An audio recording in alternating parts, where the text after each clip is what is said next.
আলহামদুলিল্লাহ ভিউস আপনারা দেখতে পাচ্ছেন আমরা মিস্ত্রি ভাইয়েরা আব্দুল শ্রেণী দিয়ে ছাদ পোড়া করতে আসছে। বিল্ডিংয়ে কারেন্টের লাইন নাই, কারেন্টের লাইনের প্রবলেম, তার জন্য হাতু শ্রেণী দিয়ে ছাদ পোড়া করতে আসছে। আজকে আমি দেখবো একটা ছাদ পোড়া করতে হয় হাতু শ্রেণী দিয়ে কয় মিনিট সময় লাগে, এটা আপনাদেরকে আমি জানাইতেছি।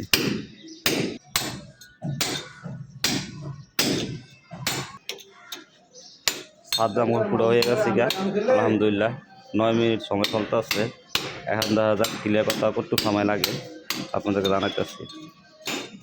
আপনারা দেখতে পাচ্ছেন এই যে আমরা ছাদটা যখন পুড়া করতে পারছি, এই ছাদটা পুড়া করার একটা কৌশল লাগে, কিন্তু শ্রেণী দেওয়ার একটা কৌশল লাগে, বাড়ি দেওয়ার কিন্তু একটা কৌশল লাগে।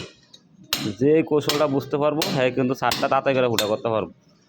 অনেক মিস্ত্রি ভাইয়া আছেন বা অনেক হেল্পার আছে, দেখা যাচ্ছে একটা পুড়া করতে প্রায় আধা ঘন্টা 1.5 ঘন্টা সময় লাগে নেয়, কিন্তু ছাদ বাইরেতে আসছে কিন্তু পুড়া কিন্তু হইতে আসছে না। আলহামদুলিল্লাহ আমরা দেখেন এই যে মোটামুটি প্রায় 15 মিনিট চলতে আসছে, পুরো হয়ে গেছে, কিন্তু খালি অনেক ক্লিয়ার করা বাকি আছে। মনে হয় 20 মিনিটের ভিতরে আমার পুরোটা পুরোপুরি ক্লিয়ার হয়ে যাবো। তো আশা করি যারা এরকম ছাদ পোড়া করেন, বাড়ির কৌশল জানেন, তারা কিন্তু অতি শিগগিরই তাতেই ছাদটা পোড়া করে নিতে পারবেন। যাই হোক, সবাই ভালো থাকেন। আসসালামু আলাইকুম। দেখেন আমাদের ছাদ পোড়াটা মোটামুটি কিন্তু শেষ হয়ে গেছে গা।